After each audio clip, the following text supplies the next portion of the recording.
My name is Ziyanda Nkunjana. A very warm welcome to all the new subscribers and to all the oldie but the goodies. What did you really, gang? What did you, baby? First things first, compliments. I know it's too late to say Happy New Year because it's like Feb, but Happy New Year because this is my first video of the year. Happy New Year, and I hope ningene kahle kunyaka omsha. And yeah, I hope it's been good so far. And secondly, thank you so much for 600 subscribers. From the bottom of my heart, Nkosini nonke for subscribing. Just a quick life update. I know the last time I posted was in December, and I was expected to post vlogs after that, but I didn't, and that was because we're in the middle of a panini child. So it got a little bit tricky with the panini and stuff, because I always know that my responsibility is to keep myself safe, and because I live with my mom, to keep her safe as well. So I just opted to do nothing. So, and that has been the issue. And then now, ever since then, I was thinking, okay, what could be my first video? I was like, okay, maybe I'm gonna do like lessons and stuff. But hey guys, I was just like I was not convicted to do that. Like, I was like, I want to shoot it, but it's not in my heart to do it. So I was like, I'm gonna wait till I feel like there's something that is right that I can do. That has been like my thought process and stuff. And then as some of you would know, that I have a blog, Billy Writes a Billion Rights.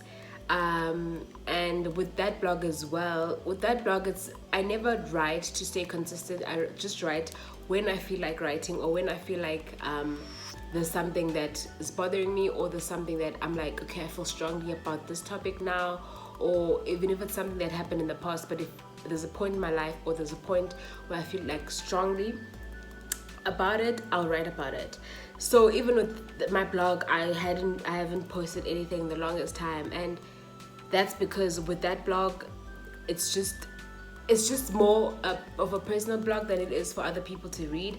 I just opened it to other people to read because I realized that it's probably some things that I go through, there's someone that's going to relate to it, and it has been doing really well. So I haven't posted anything on there as well, and that was because I was feeling nothing. I was not convicted to write about anything. And maybe like beginning of the year, I was like, okay, maybe I can do like a New Year's post and stuff. But then I realized that I did that for my birthday in August, so I was like, it wouldn't make sense to like write the same thing twice. Until like a few weeks back, I was watching so every time I feel like there's a block, I always go back to my space and just think more, and just do something that's gonna bring me peace. And the things that bring me peace and that help me to think are either watching series or movies, or just hibernating but staying off social media. So I did that for a couple of days. Shout out to my Netflix landlord, Netflix, and I started watching a lot of series. I first watched what's it called, Life of the Married or something like that, and then obviously because that's K-drama, now the algorithm on the Netflix was just K-drama, Asian movies, Asian series and stuff like that. So after that, I saw a lot of suggestions, and then after that I watched The Startup, and then I really like fell in love with the whole K-dramas. And then I watched Marriage Contract, and then after Marriage Contract I saw What's Wrong with Secretary Kim, right? And then I watched episode 1, and I was like, and then I went to watch Lupin because it was during the week where Lupin was also dropping. So I watched Lupin, and then Lupin disappointed me because it was just like a few episodes. So I was like, after that, I was like, let me just go back to Secretary Kim then. And then I started watching Secretary Kim. Guys, that is literally something that changed my whole life perspective. So I watched it. I'm gonna spoil it for you right now. So if you want to see it before you watch this video, you can tap out and go watch it, and then come back so that you can hear what I have to say. Oh, if you don't have Netflix, that's fine. I'm gonna tell you all about it anyway, child. I'm gonna tell you bits and pieces, but then I'm gonna base this video solely on the lesson and why I was inspired to do this video and to do my first video of the year like this. So basically, what happens with What's Wrong with Secretary Kim is a relationship between a vice chairman and his PA. They've worked together for 9 years, and on the 10th, she decides to resign. So with her resigning, vice chairman was just like, there's no way I'm gonna let you go and stand, because he didn't understand why she'd want to quit. But her reasoning was she wants to go find a boy that's her brother that helped her during a situation that she went through, that I'm gonna get to right now.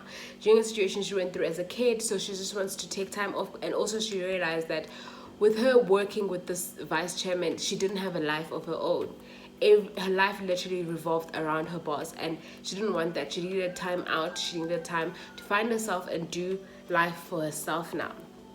Cool. So she drops this resignation letter, but the Mr. Vice Chairman is just like, no, that's not gonna happen. So he takes it by able to do a transfer on the next person to work with him. Cool. She agrees, and then in that time, he takes that time to try convince her to keep staying on the job. So with all of that, he tries his utmost best to show her that he's worth staying for and stuff like that. And then in the midst of all of that, one of the reasons why Secretary Kim wanted to leave, because she was just like, I want to get married, I want to fall in love, I want to go on dates, I just want to live a full life. So he was like, then date me. So she was just like, no, what? Why would you want to get married? And or why would you want to date? And she was like, because eventually I want to get married. And he was like, okay, then marry me. So she was like, sir, no.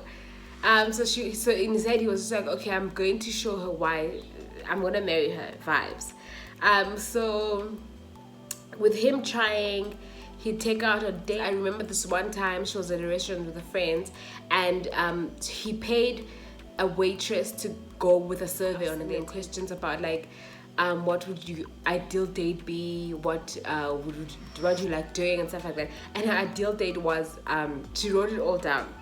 So he took her on those. He took her out. She wanted to go see fireworks. She wanted to go to an amusement park, and I don't remember what else. And then he made that happen.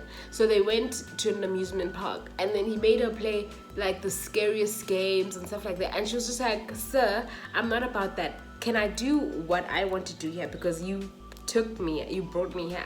So he was like, what do you want to do? And she was like, I want to ride the merry-go-round.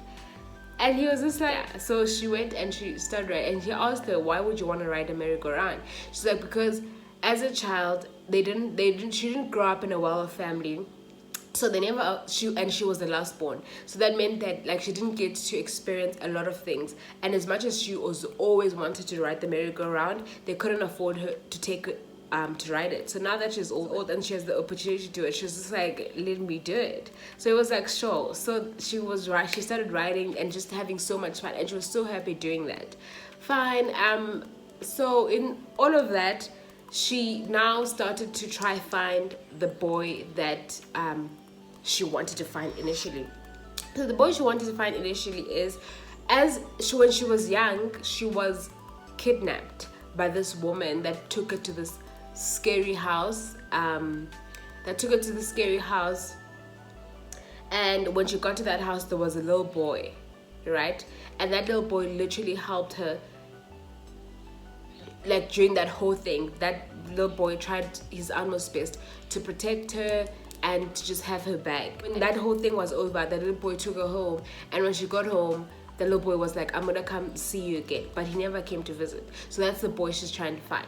And like growing up, she had always written in a diary, written letters to this boy, of the reasons why she was wanting to quit this job. Cool. So in the midst of finding out those answers, she stumbles upon information that she starts finding weird stuff about her boss. Her boss has a crazy fear of cable ties. Her boss has he had marks on his legs that just didn't make sense. So she started asking questions, but he'd never give her the answers to those questions. And then his brother came to town, and she was told that, so after asking, expecting that the vice chairman was the boy she's always been looking for all these years. But then the vice chairman was like, no, it's my brother. So, but still she was not set up, but she was like, okay, cool. And they tried connecting with the brother, because clearly she's wanted I've been looking for you all my life, so let's connect. But that brother couldn't remember anything. Like, and he kept saying to her, she kept saying to him that, like, this experience feels like something that a story that you've been told, because she gave her the diary and told her the story. He still couldn't remember. So there was just something not settling about that whole thing. And then she then decided that no, actually the actual boy that she's looking for is the vice chairman, and because he matched what she remembers more than the brother. And then someday I said, okay, yes, I'm the boy. And I never told you this because they, back in the day, the older brother, it was the older brother's fault that the vice chairman ended up in that situation. So the family just pinned it all on him, and the vice chairman acted like he didn't remember anything all those years. Like, he collapsed, and then when he woke up in hospital, he was like, I don't remember anything. So there was just like, okay, we're gonna say that the big brother is the one that was, all those things happened to the big brother. So he was like, he played along, and they grew up hating each other because of that situation, because the older brother felt like the little brother risked his life and made him to be abducted, whereas it was the other way around. So they lied about it, and the family just went with the lie, because I feel like it was just better, because I guess the older brother was better at handling it. Also because he was going to be better at handling it because he didn't experience it. It was just a story that was told. So in the midst of that, they fell in love, and they were wanting to get married. Cool. So I hope that's clear, because now let's get to the gist and why this video.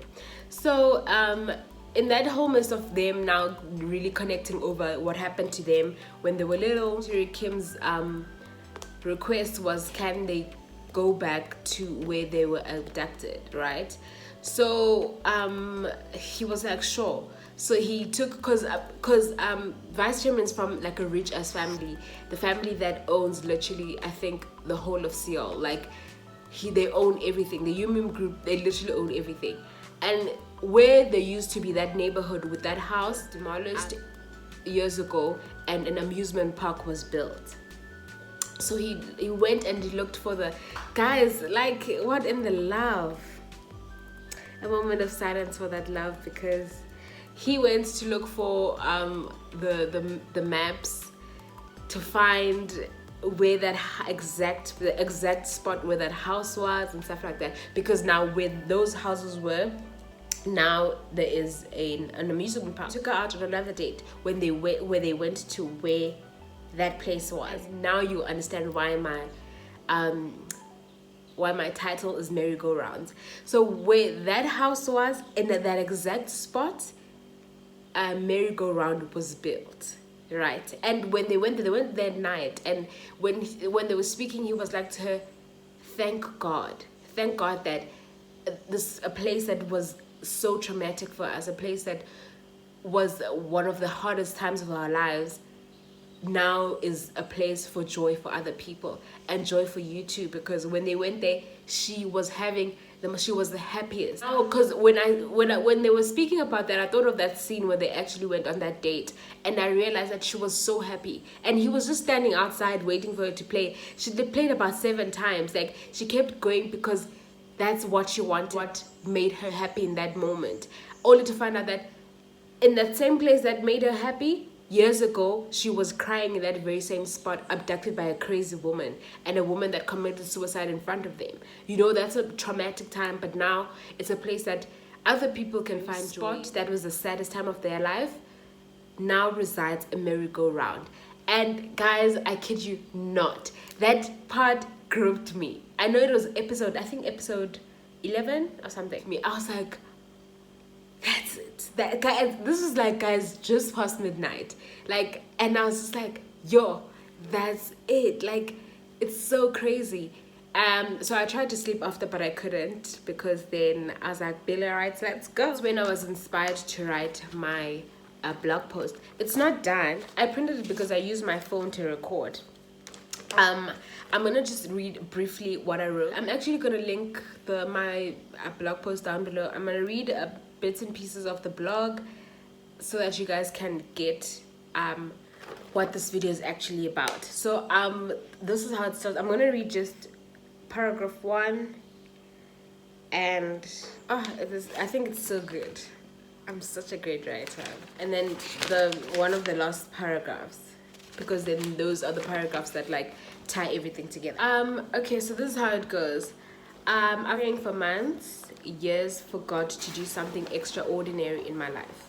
Listen, I've prayed, okay? One thing about me, I will pray and ask God. However, this time I did it with my life. I told God I was going to spare my life only if He told me exactly why I should. Lol. I know that sounds like a threat, and honestly, it is. I was tired. I still am. He seems to forget about me a lot. I always feel left out on the sidelines and nothing but happy events that turn into traumatic memories around me. Places that have been the dearest to me somehow, somewhere along the lines, turn into places I never want to see. Here's that question again. Why me? Happy New Year, darling reader. I think we are also the Billy gang here too, right? I want to wish you well, but let's save the best wishes for last, yeah? We made it though. We made it into 2021, still with our teeth doing nothing else but holding onto each other for dear life. Still scared, still wondering. It's a different year, but it doesn't feel like it. Still feels like a horror movie that just climaxes in every scene. I'm personally tired of screaming and spilling popcorn all over the place. I just want to live now, breathe and start over again with a different plan. God's plan. If you want to read it, I'm gonna leave the link down in the description box. But this video, yes, is based on this new blog post on my blog, but also it's not about it. It's about the lesson that I want to get to. Yes, it is episode 7, guys. Episode 7, episode, Mr. Vice Chairman takes Miss Kim back to where they were abducted. But instead of that scary house and deserted neighborhood, there's now an amusement park by the human group. Okay, I've explained that. Here's now the gist. What took me aback a lot was the fact that scene alone, single-handedly, was something I should have done my whole life. It was a lesson I should have learned all those years of walking around carrying the house of pain and trauma. I should have built there. I should have broken down that entire place and did away with all the old rusted house and built an amusement park, a merry-go-round to provide joy and happiness, not just for myself, but also so I could attract people to enjoy that with me too. Fear has detained me long enough. I want to be free again, to be able to live a life of fullness. For this new year, that's my main goal, and this is why I did this video. To build a merry-go-round for that little girl down in the inside who didn't get to live fully and freely because of the most part of all she did was stay in the haunted, scary house in the company of agony, terrified and under the impression that my biggest fear could hurt me. Well, in matter of fact, my biggest fear was a woman hanging dead on the roof and not a spider. So in essence, my biggest fear was an illusion. It's all in my head. And that part is because growing up, Miss Kim, the secretary, was her fear, she was scared of spiders and spider webs. And that's because when she was abducted in that house, when that woman committed suicide in front of them, so she started screaming, being scared, and the vice chairman was just like to her, no, she must not be scared, it's a spider, it's on the spider web. But it was not a spider, it was a dead woman hanging on the roof. So growing up, she feared spiders because she saw a big ass spider in front of her as a kid, but actually the fact it was not. So this whole fear of spiders was all an illusion. It was all like in her head. I felt that because sometimes we're scared of things that we create in our head. Matter of fact, it's not even that deep sometimes. So that's what that is about. I want to free her now, to live and take this life as it comes, to be like a child when the Bible says, you who have survived from the sword flee and not linger, blah blah blah blah. So basically that's my lesson for 2021, and that's how I'm starting the year. I'm starting the year on a note of building merry-go-rounds on the haunted house. You understand? Still doesn't even feel like it's a new year because of obviously everything that's happening in the world, but anyway, that's my lesson, and that's how I'm starting 21. That's how I'm basing my 21 on building merry-go-rounds. And I hope even if it's one person, but somebody took something away from me and watching series, and how I watch series and how my mind works when I'm watching series. And yeah, so that's the end of the video. Thank you so much for watching. Please don't forget to like, comment, subscribe. Things changed because my ring light is off now, but and the content from this video now, the content, because there's so many, there's like 4 videos scheduled to come after this one. So thank you so much guys. Bye, see you on my next one.